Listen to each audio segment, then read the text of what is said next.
제56편 다윗의 믹담시. 인도자를 따라 요낫 엘렘 르호김에 맞춘 노래. 다윗이 가드에서 블레셋 인에게 잡힌 때. 하나님이여, 내게 은혜를 베푸소서. 사람이 나를 삼키려고 종일 치며 압제하나이다. 내 원수가 종일 나를 삼키려 하며 나를 교만하게 치는 자들이 많사오니 내가 두려워하는 날에는 내가 주를 의지하리이다. 내가 하나님을 의지하고 그 말씀을 찬송하올지라. 내가 하나님을 의지하였은즉 두려워하지 아니하리니 혈육을 가진 사람이 내게 어찌하리이까. 그들이 종일 내 말을 곡해하며 나를 치는 그들의 모든 생각은 사악이라. 그들이 내 생명을 엿보았던 것과 같이 또 모여 숨어 내 발자취를 지켜보나이다. 그들이 악을 행하고야 안전하오리이까. 하나님이여, 분노하사 뭇 백성을 낮추소서. 나의 유리함을 주께서 계수하셨사오니 나의 눈물을 주의 병에 담으소서. 이것이 주의 책에 기록되지 아니하였나이까. 내가 아뢰는 날에 내 원수들이 물러가리니 이것으로 하나님이 내 편이심을 내가 아나이다. 내가 하나님을 의지하여 그의 말씀을 찬송하며 여호와를 의지하여 그의 말씀을 찬송하리이다.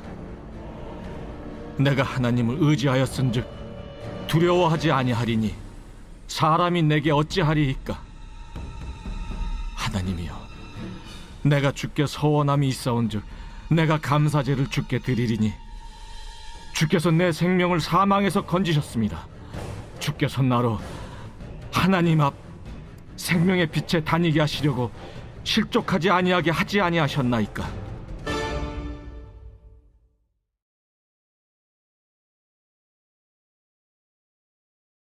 할렐루야. 오늘 우리에게 주신 하나님의 말씀은 시편 56편 1절부터 13절까지 말씀입니다. 오늘 말씀의 제목은 나의 눈물을 주의 병에 담으소서입니다. 이스라엘의 초대왕 사울은 상당히 불안한 왕이었습니다. 원래 이스라엘 민족의 강대한 지파를 꼽으라고 한다면요, 두 개의 지파를 꼽을 수가 있는데 하나는 유다 지파고요, 다른 하나는 요셉의 둘째 아들인 에브라임 지파를 꼽을 수가 있습니다.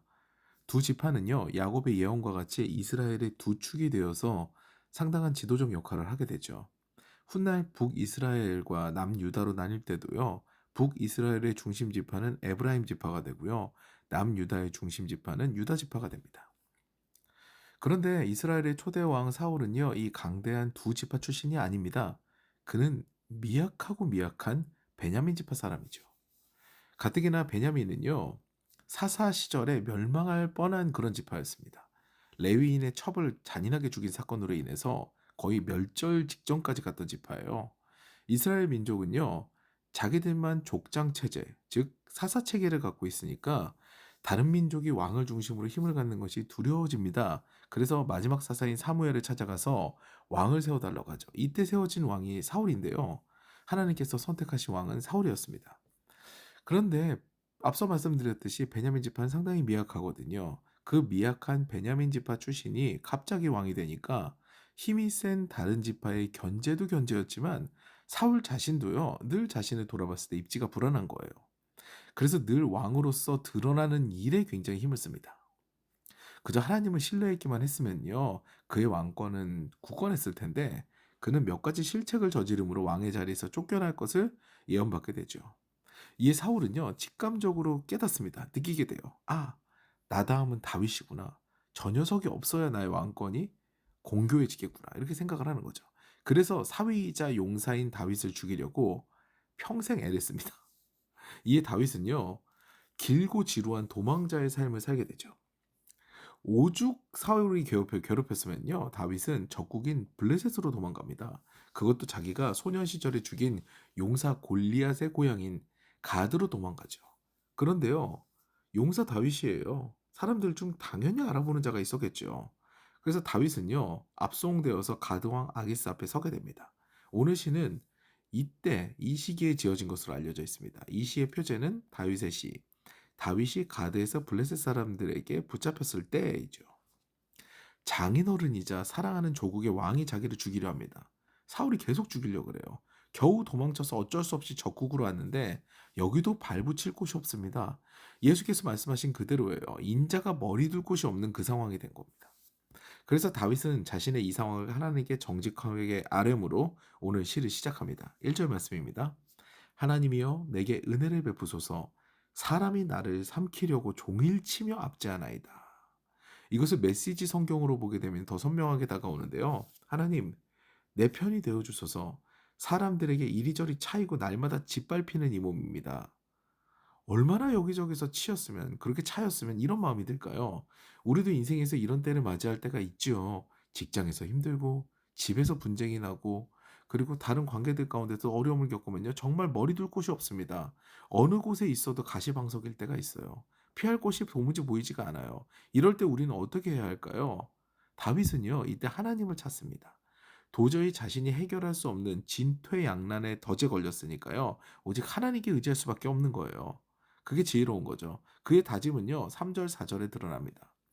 내가 두려워하는 날에는 내가 주를 의지하리이다. 그 두려움이 임했을 때 내가 주를 의지한다는 거예요. 내가 하나님을 의지하고 그 말씀을 찬송하올지라. 내가 하나님을 의지하였은즉 두려워하지 아니하리니 혈육을 가진 사람이 내게 어찌하리이까. 다윗은요.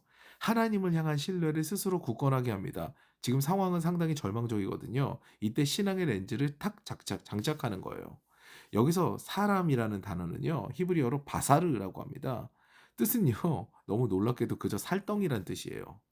나약한 사람을 가장 나약하게 표현한 단어가 바로 바사르입니다.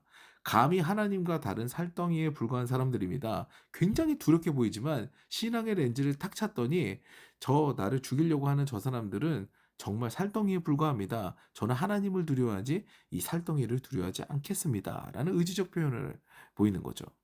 그러면서 하나님께 스스로의 마음을 정직하게 토로합니다. 지금 눈물밖에 안 나는 상황이거든요. 그때 하나님 제 눈물 보이시죠? 이 표현을 정직하게 드리는 거예요. 8절 말씀 보시겠습니다.